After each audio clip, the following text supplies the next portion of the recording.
All right, how's it going? Welcome back to another video for numbers and sets. In the last video, we talked about defining the real numbers, which is a big deal in the sense that the whole section is based off of real numbers. So answering the question of, well, what are they, is probably a pretty good one to start with. So we defined what the real numbers were, and we also talked about how it's possible to construct the real numbers using the rationals in these things called Dedekind cuts.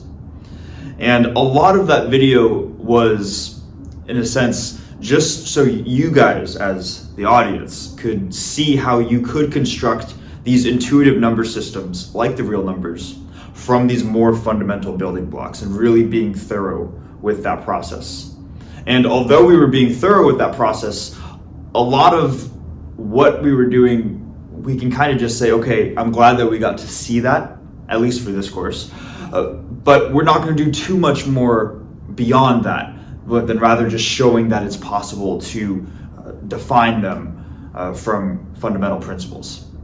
But within that video, there was one idea that we introduced that will be very relevant for many of the upcoming videos, and that is what I have up here on the board, and that is going to be the starting point for this video. So if you remember, we defined an axiom called the least upper bound axiom. Again, a statement that is true just because it's true. And this is it right here, and it says that every non-empty set of the real numbers that has an upper bound has a least upper bound. Right, and again, we don't need to prove it. This is just objectively true. Or not, I shouldn't say objectively, but we're just gonna take this as true because it's an axiom. And this is kind of gonna be the, I don't want to say the starting point, but this is going to help us establish, I should say, the starting point for this video. And the actual starting point for this video is the title of this video. It's the Axiom of Archimedes. But before we jump into that, what I'd like to do is just to quickly prove an immediate follow-up result called the corollary. And hopefully it makes sense that we could look at the kind of the opposite case of this statement, where here we're saying that every non-empty set of the real numbers that has an upper bound has a least upper bound. Hopefully it makes sense that we can also just say that every non-empty set of the real numbers that has a lower bound has a greatest lower bound. Kind of just like the converse of it, right?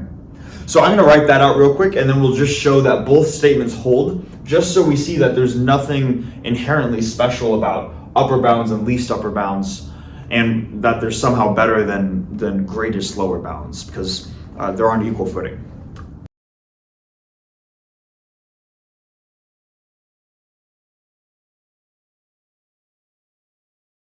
Okay, so let's prove essentially the converse of the least upper bound axiom. And I want to start by saying that unlike this thing which is called an axiom, we're calling this a corollary, and we want to prove that this is a corollary rather than just calling this also an axiom, because we can use the least upper bound axiom to prove this. So one of those possible routes involves having two axioms, and one of those routes involves having one axiom and one result that follows from an axiom. And because we want to have as few axioms as possible, it's better to not just say that this is an axiom if it can be established from this. Okay. So hopefully that makes sense, at least for why we want to prove this statement even in the first place. So what I want to do is almost kind of visually draw out this while still being a bit rigorous. Let's say that I have a number line, because I think this will be helpful. And we have some subset of this number line, and maybe I'll draw these tick marks right here. And what we know about this subset is that it is bounded below. So in other words, maybe this is like a minimum value, and maybe I'll call it M. Like this is the minimum value of this subset right here. And because there's another value that is less than M, we know that this interval, and maybe I'll call this interval S, just to give it a name, then we know that the set S is bounded below. You could say based off the drawing, it's also bounded above, but for the purpose of what we're doing, the only thing that we really need is that it's bounded below. Maybe it's bounded below by M. So that's what the set S is. And then once we've established that this set is bounded below, we can take the negative of this set. So if we were to take the negative, maybe I'll say that this is 0 too. So we have 0, this is, so we'll do that. And if we were to take the negative of this set, that would turn M into negative M, maybe M plus 1 into negative M plus 1, and so on all the way up through the entire interval. So if we were to do that, maybe now this is still the 0 point, but we have to make room for it because this is now on all of these elements are the negatives now. So now we have negative M as this point, and whatever this is, maybe I'll call this N, and then this is negative N. So we have these clearly defined points. And this interval right here composes the set negative S. Okay? So if we say that S is bounded below by M, then the set negative S is bounded above by negative M. Okay? And that's important because we want to flip this so we can refer back to the least upper bound axiom. And so now going back to this axiom, it says that every non-empty set that has an upper bound has a least upper bound. This set right here, we're going to assume it's non-empty. So it's non-empty, and it has an upper bound, negative M, so it also has a least upper bound. And let's just suppose that this upper bound also is the least upper bound. So in other words, we could say that negative M is the least upper bound or the supremum of the subset negative S. Okay? What we'd like to show though in the corollary is that every set that has a lower bound has a greatest lower bound. We'd like to ideally show that in our original case up here, that M is the greatest lower bound or the infimum. So then what we have to do is multiply both sides by a negative, because if this is going to be the greatest or the least upper bound of this case, when we just take the negative, it has to be the greatest lower bound of the original case. So then we can say that M, by multiplying both sides by a negative, we get M is the negative supremum of negative S. And another way of writing that is that it is simply the infimum of S. Okay? So what we just showed is that basically the converse of this statement holds what am I saying? That, the converse of the least upper bound axiom is true, and it can be established from the axiom. Okay, so in other words, this statement and its converse are on equal footing. So hopefully that makes sense. Now, what I'd like to do is to write out the next axiom, which is conveniently the title of this video, and we're really gonna, I guess, first establish what it is, describe why, even though it's called an axiom, it's actually not an axiom anymore, and then to prove some various results using that axiom.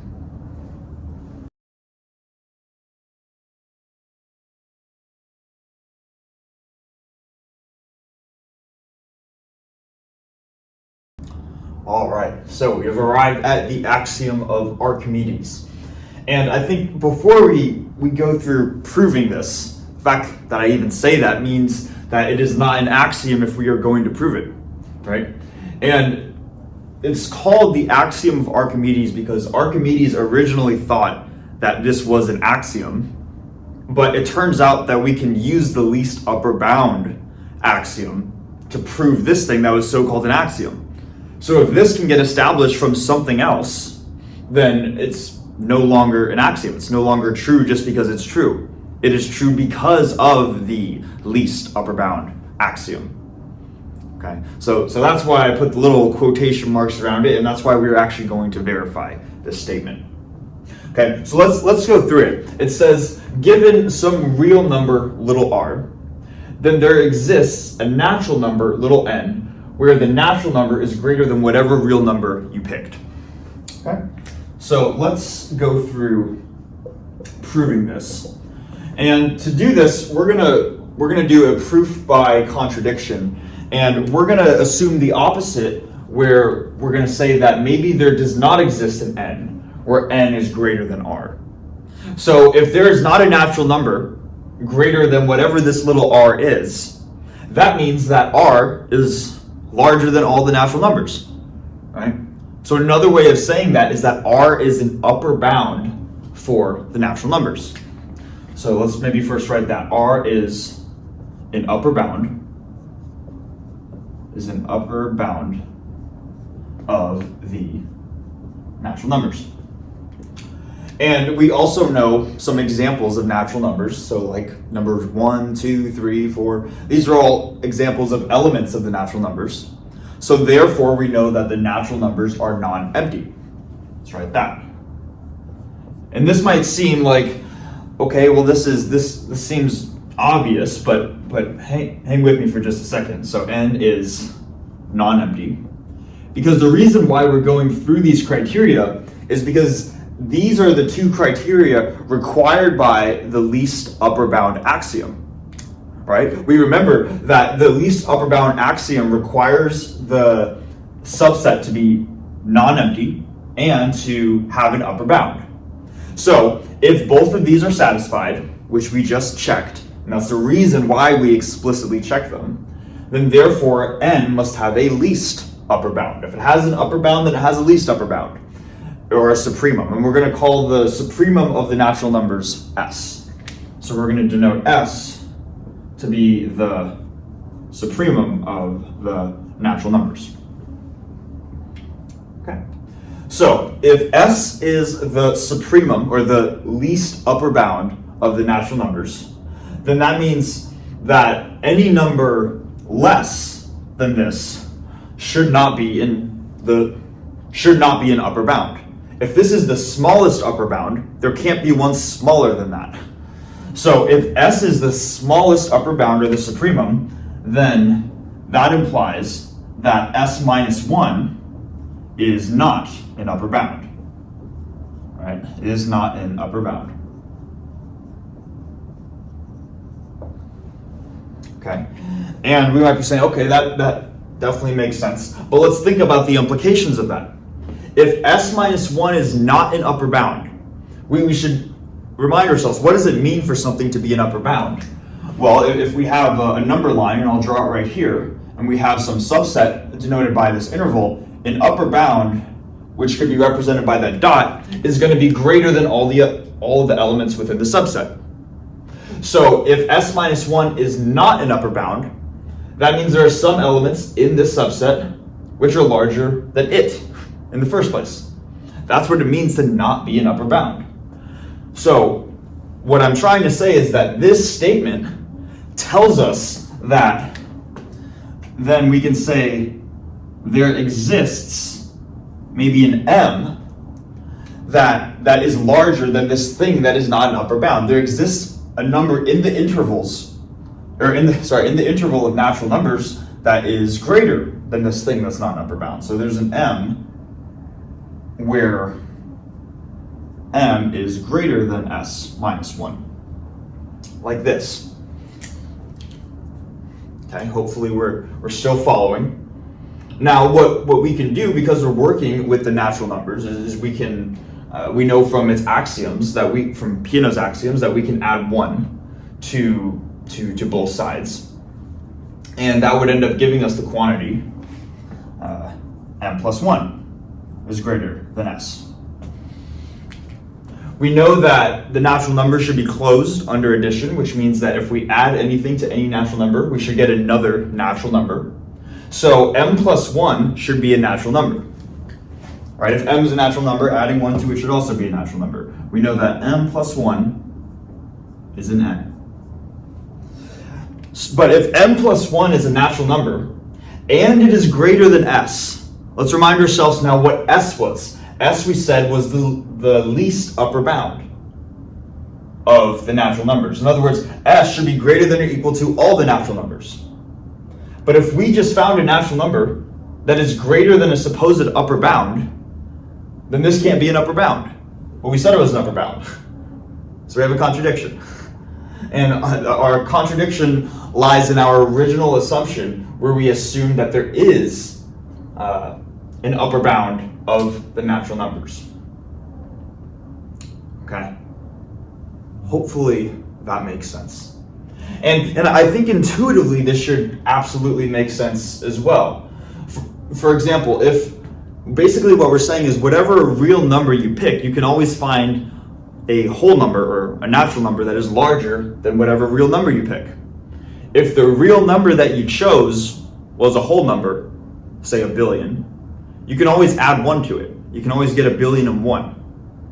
If the real number that you chose was not a whole number, maybe say it was 3.5, you could always round up to get the next whole number that is larger than that. So if you round it up from 3.5, you get to 4, and 4 is larger than 3.5. All right. So hopefully it makes sense too. This seems so foundational for why Archimedes thought this was an axiom, because it's like, well, yeah, you can always add 1 or round up, but it turns out it can be established from the least upper bound axiom. Okay. And I go through this too because the axiom of Archimedes is going to be one of the fundamental building blocks in terms of proof, or in terms of results that gets used in the vast majority of the proofs for the several upcoming videos. Basically, we're going to say that we have some real number, and we can always guarantee that we have a larger natural number by this axiom right here. And I think until we go through those proofs, we're not quite going to see the power of it immediately, but when we get there, we definitely will.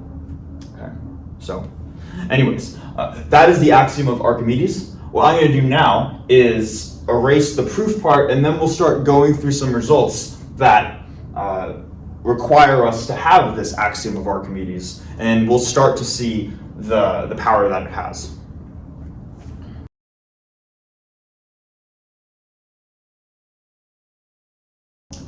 Okay, so my phone ran out of battery, and I think I have to redo some of the recording, but I believe this is where it left off at, where we introduced the axiom of Archimedes, and then we wrote out this proposition right here, which says that the infimum of this set is equal to 0, where this set is the set of all fractions 1 over n, where n's got to be a natural number. So 1, 1/2, 1/3, 1/4, 1/5, and so on. So the greatest lower bound of this set is 0. But I don't think that we proved that up until that point. So we're gonna do that again. So to do this, we want to show essentially 2 properties, and this is going to be a general strategy when solving these types of problems. What we want to first do is whenever we want to show that this is valid, we want to first show that 0 is just a lower bound, and then show that it must be the greatest lower bound. Okay? So hopefully it makes sense that 0 is a lower bound, because no matter what number we plug in for n, whether n is 100, 1,000, 1,000,000, 1,000,000,000, this fraction could get really, really, really small, but it's always going to be greater than 0. So that means that every number in this set is going to be larger than 0, or 0 is going to be smaller than every number in this set. So 0 is a lower bound of this set. So maybe we'll first say that 0 is a lower bound.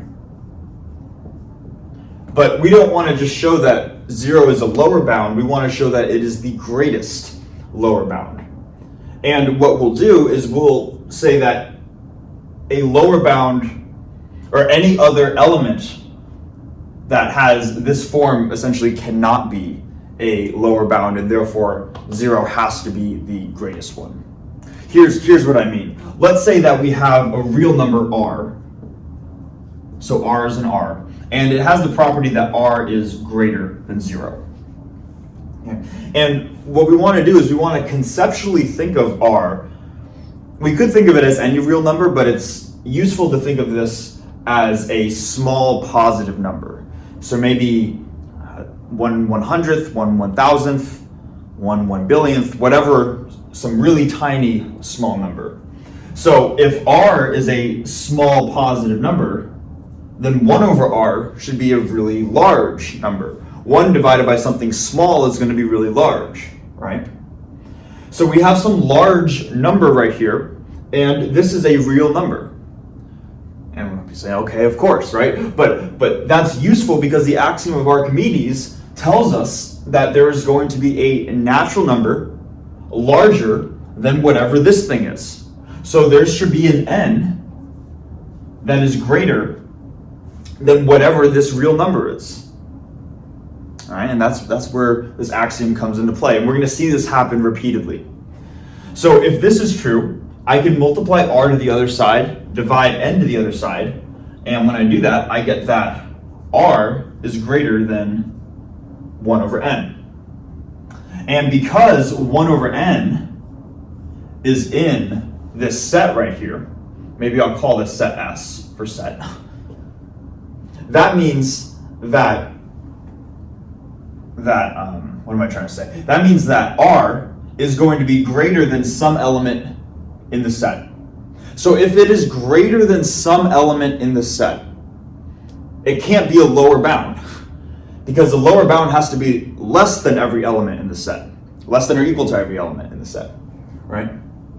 And that is where we guarantee that 0 is the greatest lower bound, because this can be any positive number.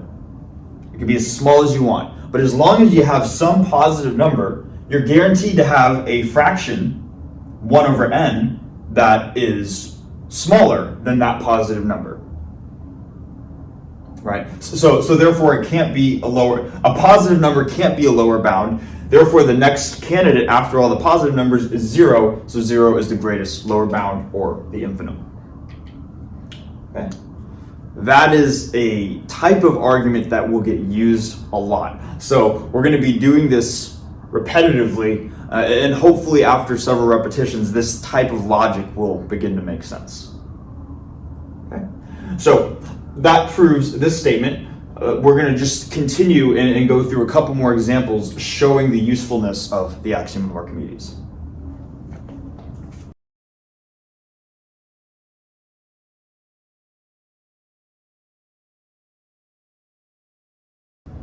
All right, so we have this interesting theorem right here, which says that Q is dense in R.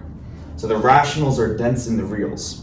And what that says is that if we have any two real numbers, and maybe let's just say to get some sort of order that R is less than S. So S is the larger of the two real numbers.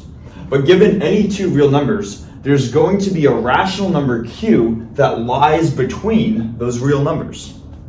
That's kind of interesting too, right? Because normally we think of all the real numbers being super, super close together. The fact that we can always find a fraction of two integers that lies in between any real interval may not initially be intuitive.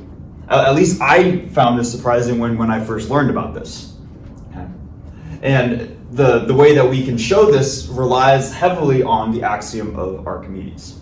So let's go through that.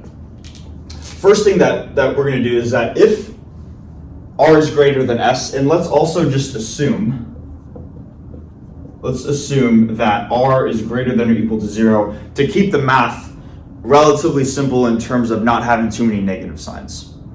We can also go through the exact same logic and turn this into a less than sign, multiply a bunch of things by -1 and flip S to be less than R, and then we could prove the negative case, but otherwise the logic's going to be the exact same. So for the purposes of this proof, we're just going to assume that going through the logic once R is going to be greater than or equal to 0. If that's true, and S is greater than R, then their difference, S minus R, that's a difference of two positive numbers where this is a larger minus a smaller number. So whenever we have a larger minus a smaller number, we know that their difference has to be greater than 0. And this difference can be arbitrarily large or arbitrarily small, but what I'd like us to maybe intuitively think about is that maybe let's just imagine this as something relatively small. And if that's true, then 1 over this small real number is going to be relatively large, right? 1 over something small is pretty large. But this is still a real number because s minus r is strictly greater than 0. So we know by the axiom of Archimedes that there must be a natural number greater than whatever this fraction is. So in other words, there must be an n that is greater than whatever this fraction is. We could do the same thing as we did just in the previous proof, multiply things around, or multiply s minus r to this side, divide n to the other side, and we're going to get that the difference s minus r has to be greater than 1 over n, like that. Okay, so that's part of the setup. Also, we're going to refer to this axiom again, and we know by the axiom of Archimedes that the product n times s, and we'll see why we use this in a second, but we know that n times s is a real number. Product of 2 real numbers is a real number. So there must be, by this axiom of Archimedes, a natural number larger than whatever this is. So there must be, and maybe I'll call it uppercase n. And this is, the reason I'm calling this uppercase n is because there's a lot of the lowercase n's and uppercase n's in these types of proofs. That is a common syntax. So I'm trying to get us familiar with these, or with this syntax. So uppercase n is going to be a natural number, and maybe I'll write that over here. Uppercase n is a natural number where it is greater than this product, n times s. Okay? We're still just going through setting up kind of the actual proof part. Now, there's one more component that's required before we really dive into things. Let's define a set that this natural number n belongs to. And here's what we're going to do. We're going to define a set, and I'll call it T to be consistent with Dexter's notes, to be the set of natural numbers. So I'll say k, set of natural numbers k, such that, such that k over n is greater than or equal to s, like this. Okay, and maybe another way of writing this condition right here is if I multiplied n to the other side, we're looking for natural numbers k that is greater than or equal to the product n times s. All right, this is the same thing as this. And the reason why we define this set T is because it is a set of natural numbers, and we know that n, the natural number big N, is an element of this set, because if n is greater than ns, it is certainly a natural number greater than or equal to ns.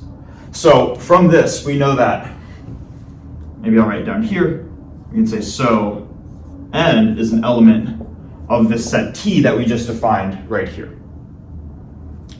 Hopefully, we're following each of these steps. Right now, this is a lot of setting up the proof, defining a bunch of things that we're going to use in just a little bit. But before we do that, I want us to maybe pause for a second and let's go back a couple videos now, where there was a principle that we talked about called the well-ordering principle. And we're going to make use of the well-ordering principle now.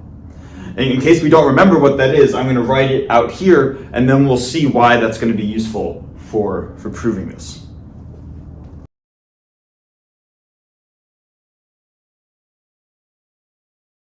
Okay, so we have the well-ordering principle right here, which we may or may not remember from a couple videos ago.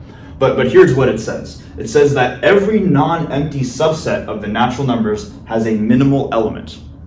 And this is important because T is a set of natural numbers, set of k and n. And we just established that uppercase n is an element of T. So not only is this a set of natural numbers, but it is a non-empty set of natural numbers, because one is inside there, at least. And therefore, we know by the well-ordering principle that T must have a minimal element. And maybe let's give a name to what this minimal element is. And maybe we'll call it M for minimum. So we can say that because of the well-ordering principle, we know that we know that some variable, which we'll call m, is the minimum of this set. The minimum of t. Okay. Now, the first thing that we're going to want to do, and this might not make sense immediately, but we'll see why in a second why this is going to be relevant. But we want to show that m cannot equal the number 1. Okay, and just bear with me for a second while we prove this. So the first part, want to first show that m cannot equal 1.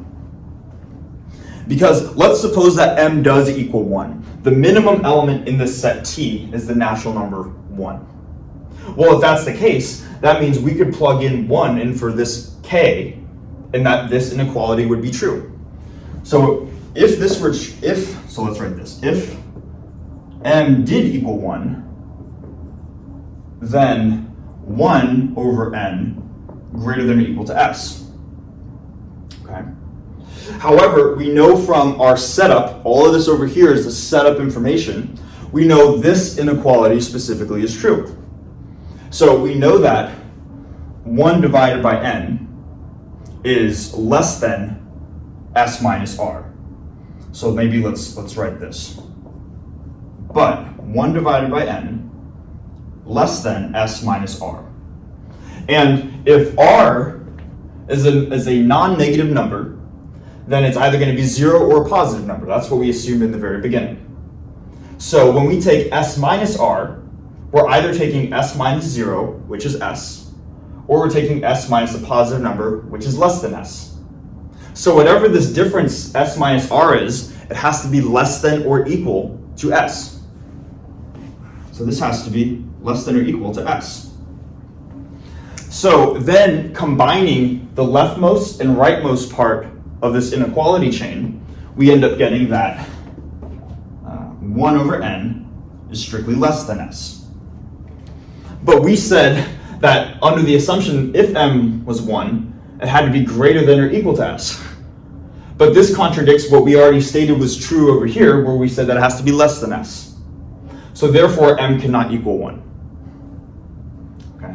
And again, this might not immediately make sense why we're doing this. Just hang with me a couple more seconds. But what we did just show is that m cannot equal 1. All right.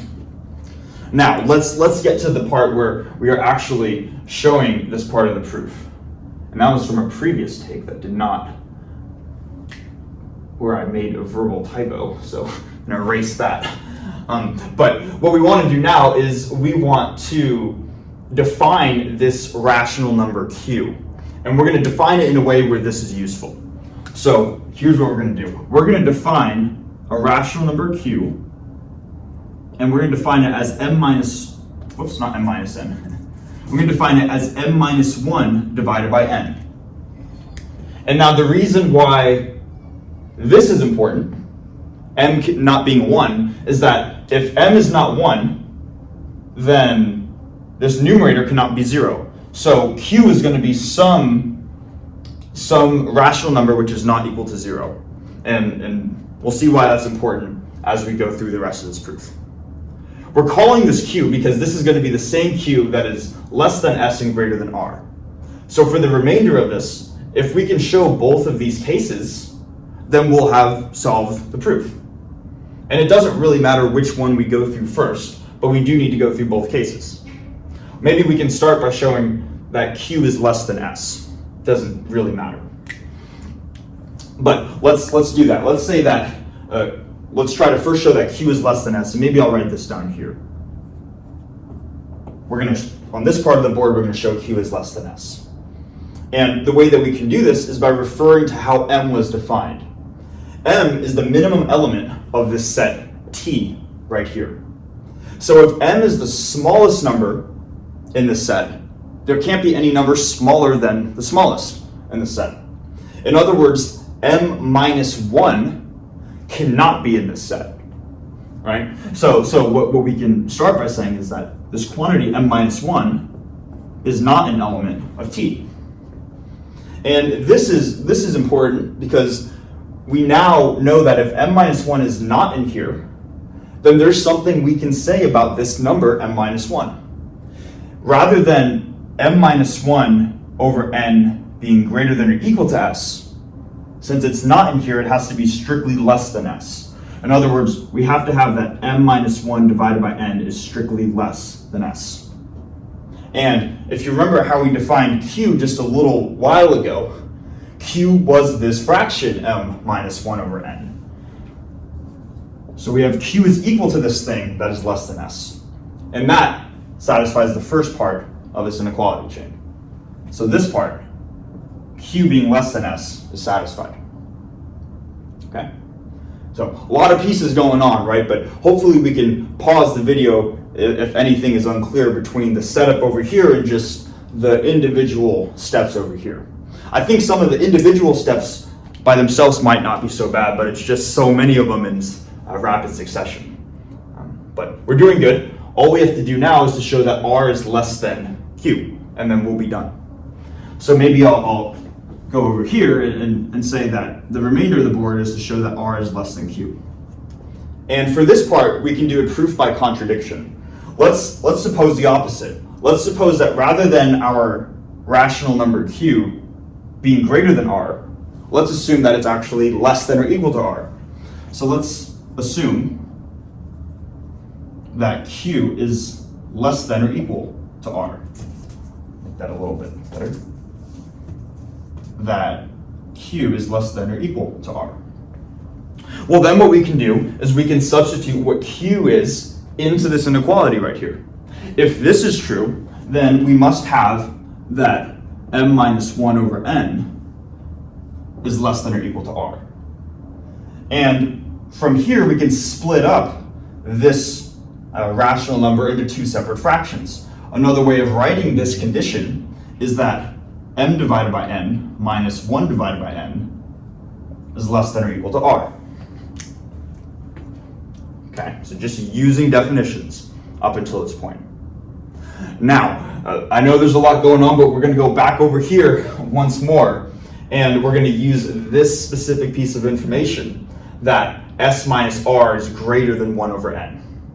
And what we're going to do is we're going to just add r to the other side, and when we do that, let's say we add r to the other side, now we're going to have s is greater than 1 over n plus r, like that. Okay?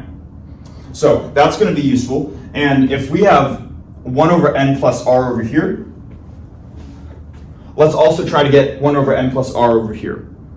We can do that by just adding 1 over n to both sides. And when we add 1 over n to both sides, we get that m over n is less than or equal to r plus 1 over n. And again, this quantity we said is strictly less than s.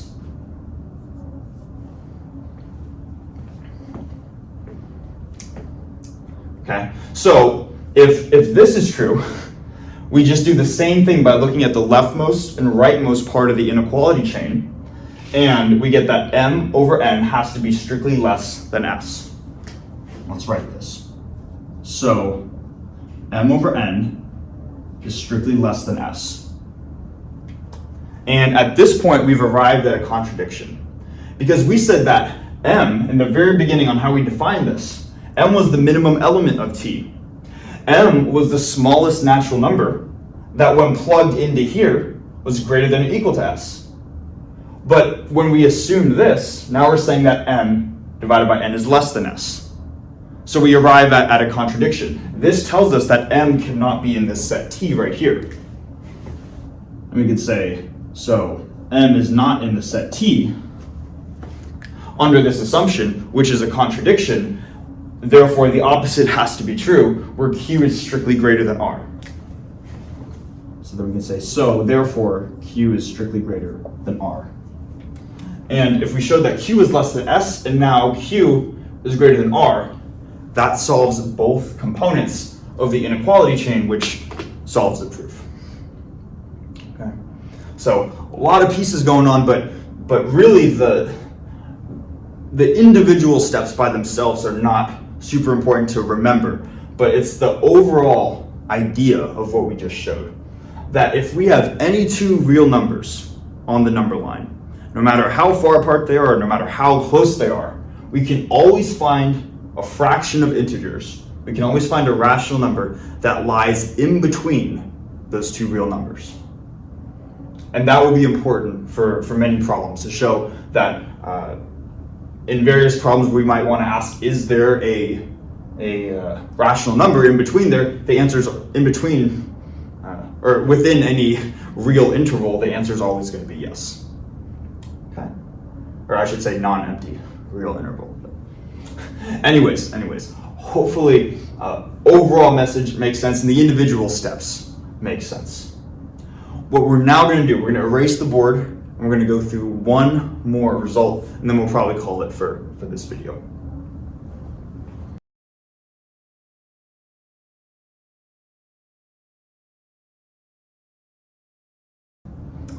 All right, on to this final proposition. And this might look kind of familiar from one of the final statements that we showed from one of the previous videos. If you remember, we said that there was no rational number that satisfied x squared equals 2. We're now going to show that there is a real number which satisfies x squared equals 2. And before we get into this, people might be saying, well, we know that the solutions to this equation are either positive square root of 2 or negative square root of 2. And those are real numbers, so why even go through the proof? And to that, I would say, first, that is a good point.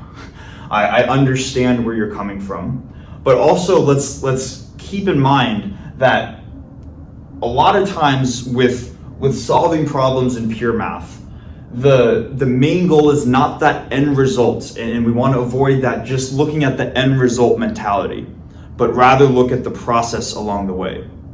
This is going to be a perfect example of what is one of the biggest pitfalls that people run into, unfortunately, in real analysis, where people prove these results that they feel like are obvious, and because of that, they think the end result is obvious, so they don't learn the process of actually showing how can you really verify that's true.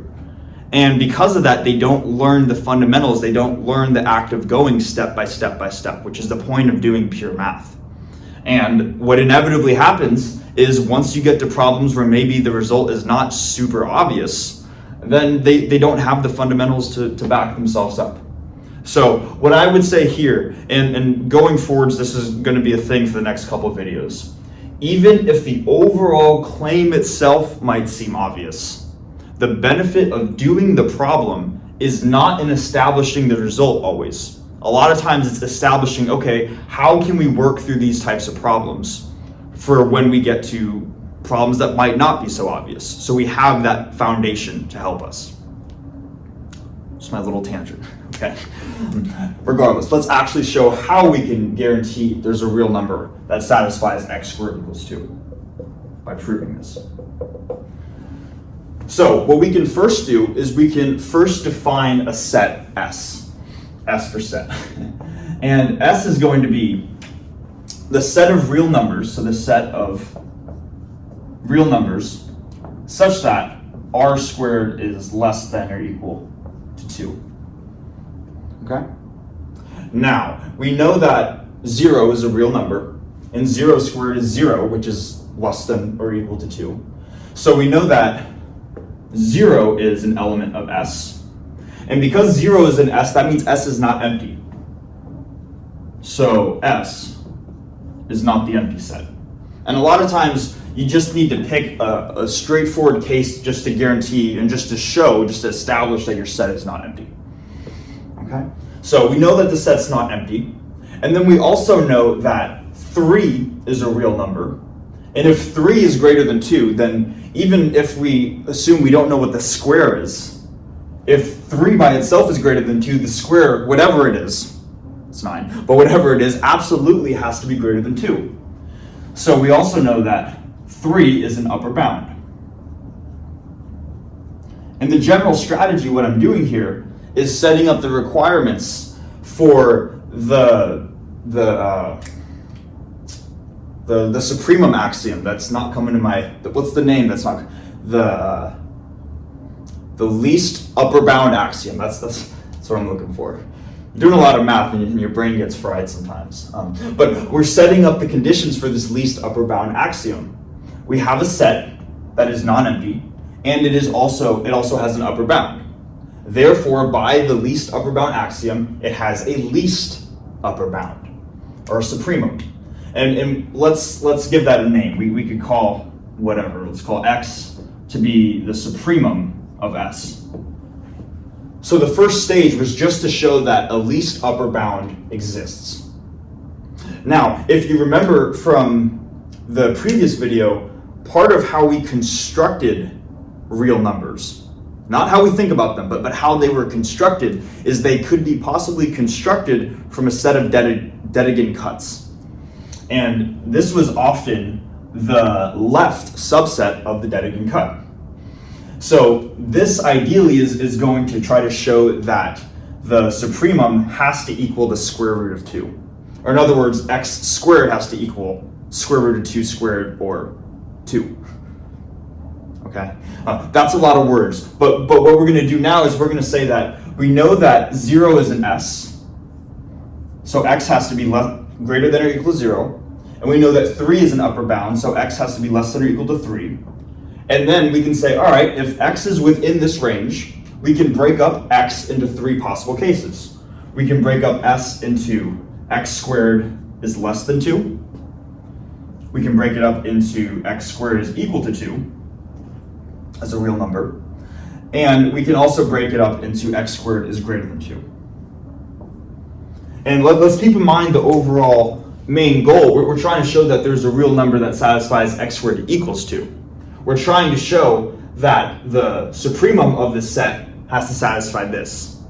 So what we're going to do is we're going to go process by elimination. We're going to go through this case, show that we arrive at a contradiction. Then we're going to go through this case, show that we arrive at a contradiction. And then the only remaining possibility is that this must be true. And this is the strategy. This is how we can go through showing that there are real numbers that satisfy this certain equations, like this one.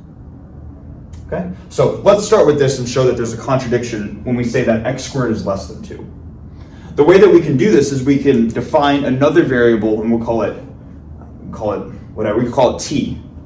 And let's just say that t is going to be some number in between 0 and 1. And we're going to say that it's strictly in between. Strictly greater than 0, strictly less than 1. Okay. From here, what we can do is we can set up a certain quantity, a convenient quantity, and we'll set up a quantity called x plus t, quantity squared. By expanding this out, we get x squared plus 2xt plus t squared. Okay. Now, what we're going to refer to the restrictions on t and the restrictions on x to set up yet another inequality. So let's ask ourselves, what is the maximum value that x could take on? We say, okay, well, looking at this, we know the maximum value that x could take on is the number 3. So if we just keep this x squared as the same, but then plug in the maximum value here, this would become x squared plus 2 times 3, or 6 times t, plus t squared. Then we could say, what is the maximum value that t could take on? And it's less than 1, but if we imagine t was equal to 1, then t squared is 1 squared, which is just the same as t.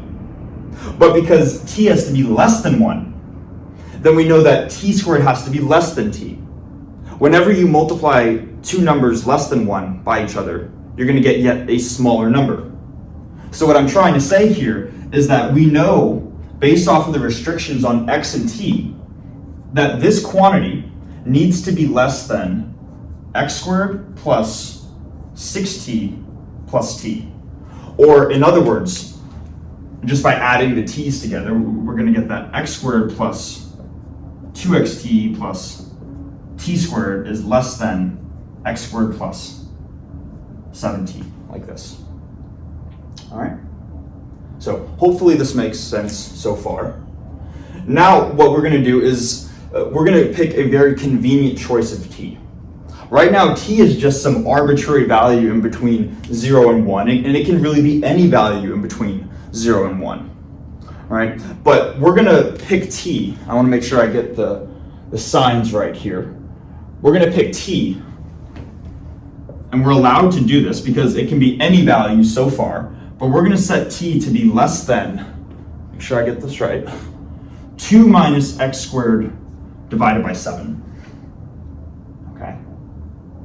This quantity, let's make sure why we know we can do this. Under this case right here, x squared is less than 2. So we have 2 minus something less than 2 is going to be a positive number, less than 1. And something in between that range divided by 7 is also going to be in between 0 and 1. So this is one possibility for a value of t that exists within here. What we can now do is we can now manipulate this inequality a little bit that we conveniently chose. Let's first multiply 7 over to the other side. So we get that 7t is less than 2 minus x squared. And then if we add x squared to the other side, we get that x squared plus 7t is less than 2. And it is at this point that we can say, okay, well, if x squared plus 7t is less than 2, then, and x squared plus 7t shows up right here, then we must also have that this thing is less than 2. Or another way of saying that is that this thing is less than 2. Maybe let me say, so the quantity x plus t quantity squared is less than 2. Okay?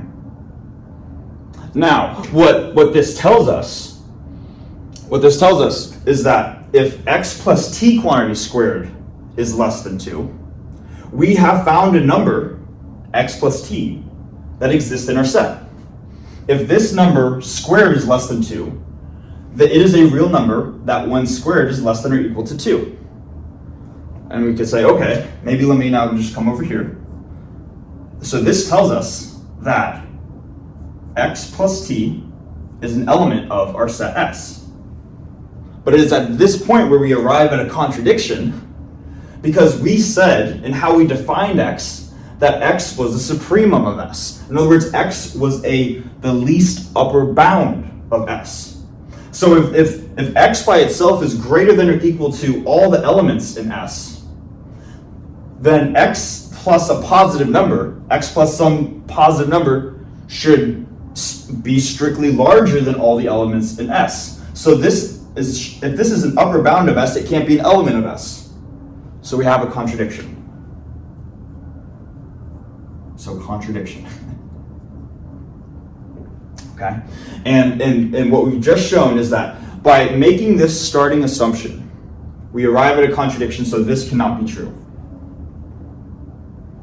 Hopefully we follow that.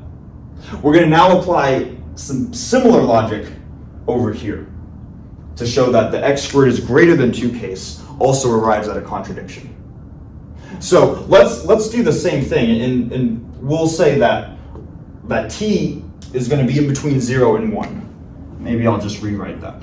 So we're going to let t fall in between 0 and 1. Now what we're going to do, though, is rather than writing out a quantity x plus t quantity squared, we're just going to flip the sign. So we get this new quantity x minus t quantity squared, like this.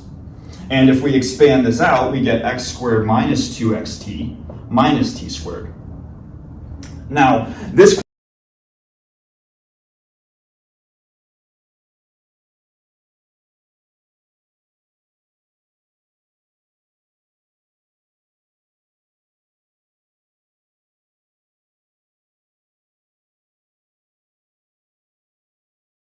if we set up this inequality, now we're going to say, okay, what was the next step here? Well, we had this inequality chain, and now the next step here was to choose a specific value of t. We're going to do the same thing over here. We're going to choose a specific value of t, but it's just a little bit different than this value. And just to make sure I get it right, we're going to choose t to be less than x squared minus 2 divided by 6. And again, let's just make sure we know that this falls in between 0 and 1. If we know that x squared is greater than 2, we have some number greater than 2 minus 2, So a positive number divided by 6, that's less than 1 up here. So this is guaranteed to be in between 0 and 1, so this is allowed. And now we're just going to do the same idea as here. We're just going to go through some manipulations where let's now multiply 6 over to the other side. So we get 6t is less than x squared minus 2. Maybe let's add 2 over to here and subtract 6t over to the other side. So we get that 2 is less than x squared minus 6t, like this. And if 2 is less than this quantity, and this is greater than or equal to this, then 2 has to be less than this quantity right here. So 2 is less than x minus t quantity squared. Okay? And this is where we want to take a slight step back and look at the greater picture. If we found a quantity x minus t squared that is greater than 2, some number squared is greater than 2, that means it is not less than or equal to 2. So that means if this is greater than whatever x minus t is, if it's greater than 2, it needs to be larger than all the numbers in this set, s. So we can say that, so x minus t is an upper bound of s. And this is where we arrive at the contradiction. And we're going to go back to this definition for x. If x is the supremum of s, it is the least upper bound. But we just found x minus a positive number that is also an upper bound. In other words, we found a quantity smaller than the smallest supposed upper bound. We can't have that. That's a contradiction. And it's at that point where we say, okay, x squared cannot then be greater than 2. So we cross this guy out. Okay? And if both of these cases are not possible, that leaves us with the one remaining possible case that whatever our real number x is, it has to satisfy x squared equals 2. That completes the proof. Okay? And again, what I want you to get out of this is not the main result. Of course, this is going to be plus or minus square root of 2. But rather the process and figuring out the logic of setting up constraints, conveniently choosing t and making sure that it satisfies its original conditions, performing manipulations on the inequality, and then going back to the definition of the supremum. These are the fundamental building blocks for the next several videos, the next problems in the problem set, and for those of us that want to learn all about real analysis. What is the study of real numbers? Okay. So hopefully at least the steps and the strategy make sense. But we'll call the video for there. Thanks so much for watching. After this, we are now going to say, let's get into some sequences and series. These are going to be kind of some of the starting things that people study when going into real analysis. And we're just going to cover the basics. We're not going to get too deep into the subject, but kind of just get our feet wet to get an idea for what the subject is like. Yeah, thanks for watching, and I will see you in the next video.